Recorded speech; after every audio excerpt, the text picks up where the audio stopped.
Now, in this example, let's try to do some complex phase diagram calculation. So, when you have the iron oxide or manganese oxide or titanium oxide, so that is when you have the cation which have the multiple oxidation state, especially in the slag, then you have to be very careful to do the thermodynamic calculation because this kind of multiple cation can have the different amount depending on the different partial pressure condition. So if you want to do the phase calculation correctly, you have to define what will be the partial pressure of your system. Otherwise, you can get the very wrong calculation result. Okay, so for example, if you have the iron oxide, we can have the iron 2 plus and 3 plus in the reducing condition and oxidation condition. And sometimes in the middle, you have the both of them together. So it's very difficult to define how we actually fix this kind of the amount. So the only way you can fix it is by fixing the partial pressure of oxygen, or you can fix that by saturating with a metallic alloy. So for example, iron. So as you know, in the many cases, we are doing phase diagram, we need a phase diagram in the iron saturation condition, for example, and also we need a phase diagram on the certain partial pressure of oxygen condition. So how can you do this kind of calculation? Let's look at those examples here. Okay, so you can open your phase diagram. So the example I want to try is this one. So SiO2, MgO, FeO, Al2O3, and then I want to make a saturation with iron first. Okay. So I want to do the ternary phase diagram calculation of SiO2, MgO, FeO with 5% of Al2O3 under the iron saturation condition. That's what I want to do. So I'll show you two possible ways to do this one. So for this calculation, we need the oxide database and also the iron. We can take it from the packed PS database. So go to the data search, and then we are taking FT oxide and the packed PS database. Of course, if you want to have the very complex calculation, you can even use the FS steel database. But if you are simply, if you want to do simple actually the iron saturation condition, you can simply use the packed PS database because iron, pure iron metals is existing inside of packed PS database. And then say OK. And then the unit I said is the Celsius, ATM, Joule, and then gram. So Celsius and the gram because I want to do the calculation as weight percent base. Say OK. And then you can go to the next one. And then when you actually go to when you actually first come here, there will be no actually phase selected. You can simply go select all solution phase and then select all solid phase. Okay, that's okay. And now let's go to set up our axis. So you can go either variable here, or you can simply click mouse left. You can do the mouse left click in this variable tab here. So I'll do it. And then, so you have to select now whether you want to do the XY type of the rectangular type phase diagram, or you want to have the triangle, Gibbs triangle diagram. So in this case, I want to do the Gibbs triangle diagram like this. And then now you have to select, okay, what kind of the variation, what kind of variable you want to take as a parameter here. So I want to pick the one of the activity. So iron saturation, I want to pick the Fe activity equal to 1. So I say log activity equal to 1. So for one of the species, I'll contact this way. And then the rest of them is 3. So 3, 1 is enough. And then go next. So I want to do the phase diagram calculation at 1500 degrees Celsius at constant 1500 degree. And then here you can have many choice to change actually your chemical potential. As I mentioned, I want to do the iron saturation condition. Then I'll take iron. So log 10 activity of iron. And then you have the many different choice. What kind of iron you are talking about? So solid 1 is BCC, solid 2 is FCC, and liquid phase or gas phase. So at the 1500 degrees Celsius, my iron, pure iron, should be BCC state. So I'm taking BCC and then make it 0. So it means log activity of iron equal to 0. That means activity of the ion equal to 1 BCC state with reference to the BCC state. Okay, that's what I'm doing here. And then now you have to set up the triangle ABC corner of the your triangle. So here you can select one by one like this.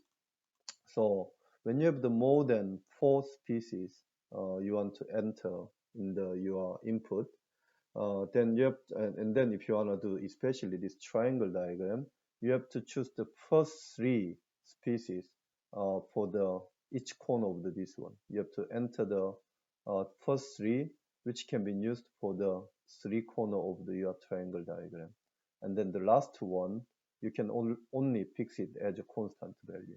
Okay, that's what you have to remember. So if you want to do the SiO2, MgO, Al2O3 ternary phase diagram with a certain amount of FeO, then you have to add this Al2O3 before FeO and when you enter the input in the phase diagram. Okay, otherwise you cannot use the actual Al2O3 as one of the corner. Okay, so in this case, we are going to use the A as SiO2 and the B as MgO and C as FeO. So for example, so A, so SiO2 over the other one is the A corner, and then B corner, C corner here. So C corner is the FeO of the everything. That's good. And then B corner is the MgO of everything. That's all okay. And then the last one is the alumina amount. So alumina, one of the all this one is 0.005. That's 5% of the aluminum oxide. Or you can even do in this way, 100 and then 5. I'm sorry, it's not working in this case. It's a 1 and then 005. I'm sorry, in the triangle diagram, it may not work. So one of this one is the 5%. That's good. And then say OK. And then we can simply calculate and then wait some time. Okay. Then it will do the thermodynamic calculation. And then once you finish it, you can see the result. Okay. So it takes a little bit time. So here you can see actually the calculation is ongoing. So as you see here, activity of ion is 1. So that's what it said. And the alumina of the all the other one is the 0.05 in gram. So it is actually the 5%.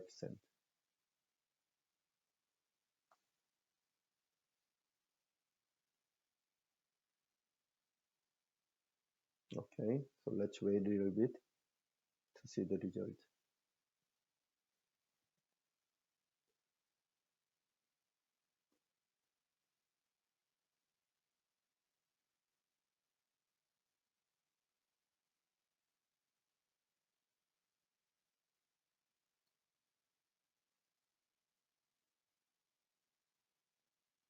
So even you have the 5 or 6 component system, you can still draw the triangle diagram like this by fixing the rest of the actual species at a certain constant value.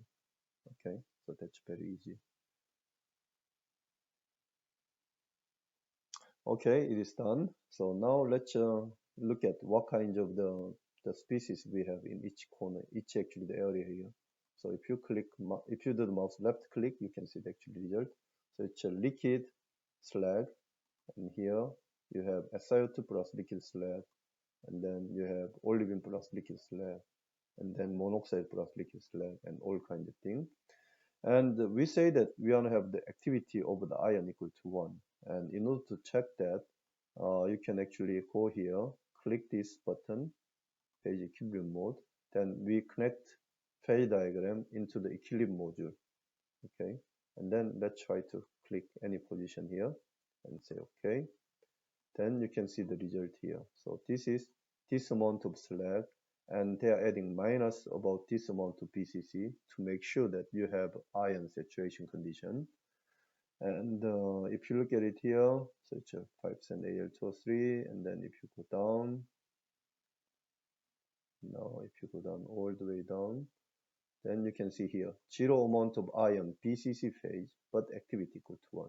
So it means we fix the activity of ion BCC equal to 1 in this calculation. Okay, so even you click any other place, it will show you the same result.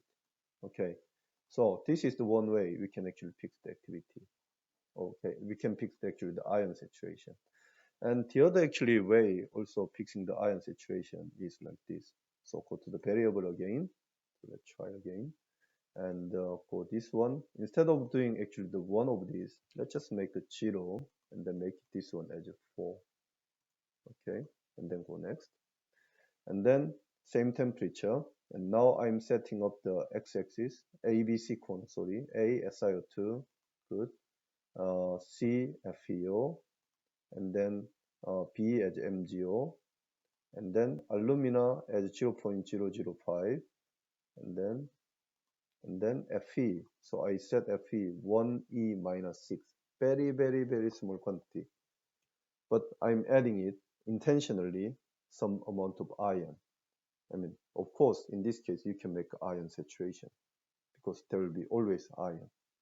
Okay, so let's try to do this way and then do the same calculation and see what kind of thing is happening here.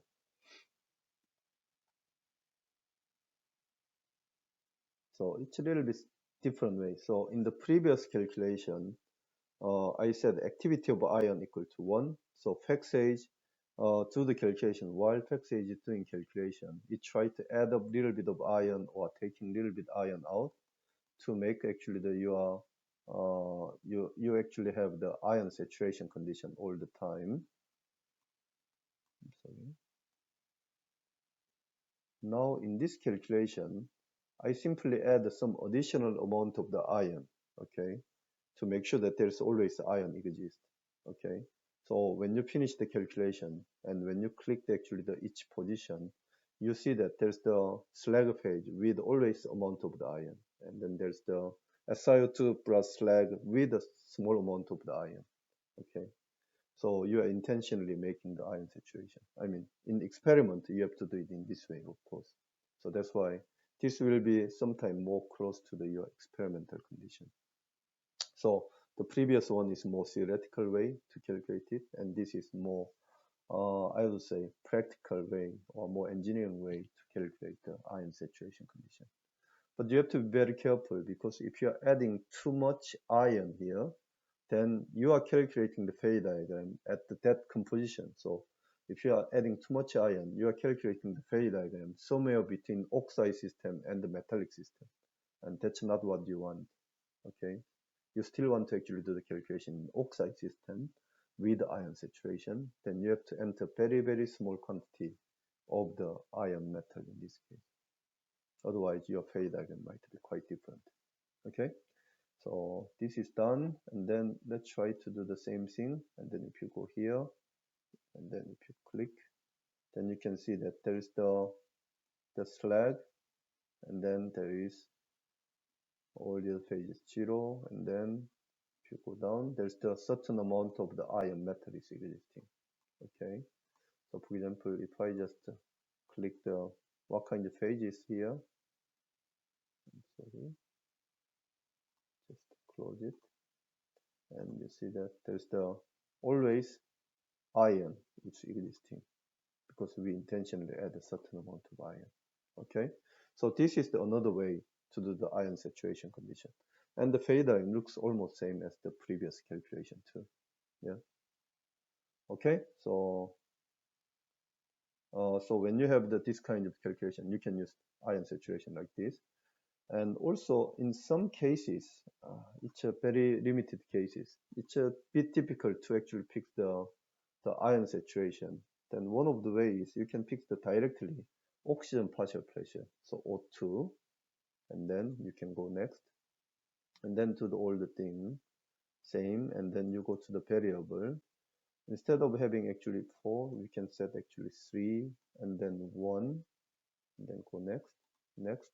Same thing, but we are checking now, changing partial pressure of oxygen. So here, you have to be a bit careful because depending on the partial pressure and depending on the alloy composition, or even at the same partial pressure of oxygen, you may have some reduction of the oxide to the metals. Okay, so you have to set up actually the reasonable partial pressure of oxygen to get the reasonable also reducing condition. Okay, and which would be similar to the actually your ion saturation condition. So for example, let's take minus, let's say 12. I don't know whether it's good number or not. So, or minus 10, let's take it. Minus 10 at the 51 degrees Celsius. And then we are setting everything else exactly the same at the 5% too. And then we can also perform the calculation like this. Okay. So this is fixing the partial pressure of oxygen now, instead of the fixing the activity of the ion, or instead of fixing the instead of the adding the some additional amount of the ion. So it may be a little bit different because this joint is this partial pressure uh, may not be close enough to the ion saturation condition, but it's worthwhile to look at it. So let's watch it. How did it come? How does it? What's the actual result in the end?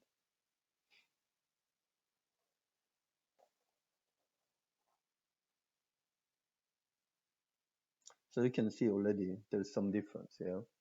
So if you go here, you can see that there's slag, and there's the slag plus iron. So iron is producing under this condition, and then you have all this one. So when you use this partial pressure, you have to be a bit careful. Okay. So in some cases you have to use partial pressure. I mean that's okay, but when you use that, especially for the ion saturation condition, you have to be a bit careful. And of course, if you are doing the air condition, you can simply set the actually partial pressure of oxygen as air 0.21. Yeah, then you can get the air condition calculation too. Okay, so this is the one of the example I want to show you. And the other one I want to show you here is this one. So let's just use the same thing and then go to the variable here. And instead of triangle diagram, we can also draw the rectangular diagram like this. I mean, that's easy. And then let's now take this one as a y-axis from, for example, 1000 degrees Celsius to, I don't know, 1700 degrees Celsius as y-axis. And I'm fixing my oxygen partial pressure, let's say 10 to the minus 5. That's okay. And then sometime you might have this kind of thing. Okay, so I have silica is changing. So I mean, I have my system somehow have the Mg and Al2O3 ratio as a 1 to 1. Okay, then how can I set this one? So I say 1 minus 1. So if you set it in this way, it means your Mg and alumina concentration, I mean, so 1 minus aluminum, 1 MgO minus aluminum oxide should be 0 basically. That it means this MgO amount and Al2O3 amount should be same in grams. So it's weight percent of MgO, weight percent of Al2O3 should be same. That's the actual condition we are setting here. So that's an interesting way. Or if you want a 2 to 1 ratio, basically you can say that 2 moles of the 2 times of Mg and 1 times of Al2O3 is same. Okay, that's also you can say. Okay, and then now what you can do is you have to vary some other things. So for example, now I want to vary the FeO from 0 to 1, for example. And then you can say that, okay, I want to also change my MgO, for example.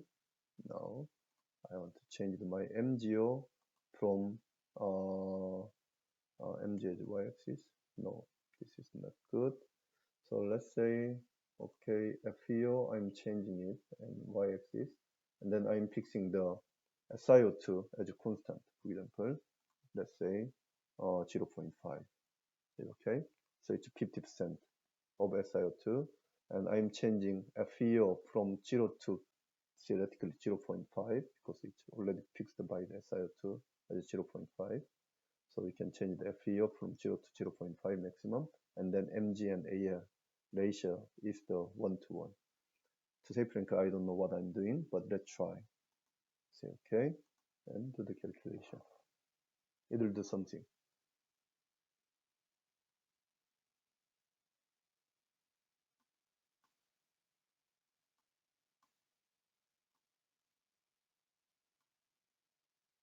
Okay.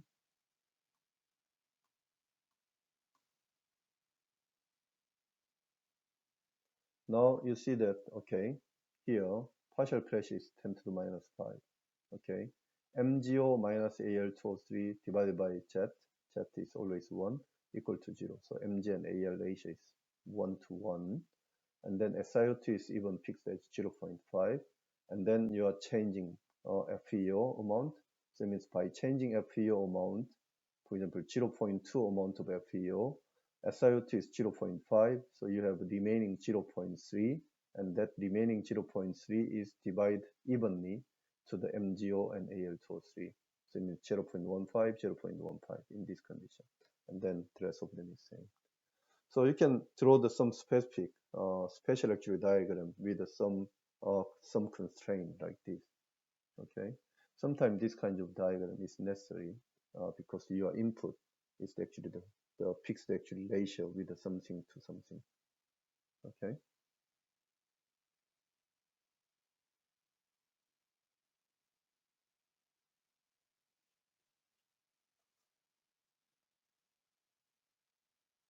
So it takes a little bit time, but I think it's worthwhile to wait and then watch it. So you can do, I mean, this kind of diagram. So in the fact stage, you can enter maximum 8 species as input species. And so basically you can do the 8 component phase calculation. Okay.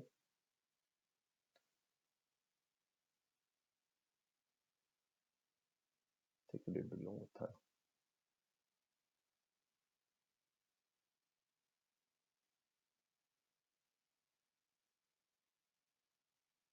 Okay, I'll just finish it. I think it take a little bit longer time than I expected. Okay, so you can do something like this one. Yes. Yes. Really. Yes. No. Okay. That's good. And now let's just simply close it. Okay. So please try different kind of phase diagram. But the one of the thing I want to stress out here is when you have cation oxide, which have the multiple oxidation state, okay, then you have to be careful. And you have to set always partial pressure of oxygen, or you have to make a saturation with something, okay? Otherwise, the phase diagram may not actually do the good calculation, what you actually expect, okay? So you have to constrain them very well in those cases. Okay, thank you very much.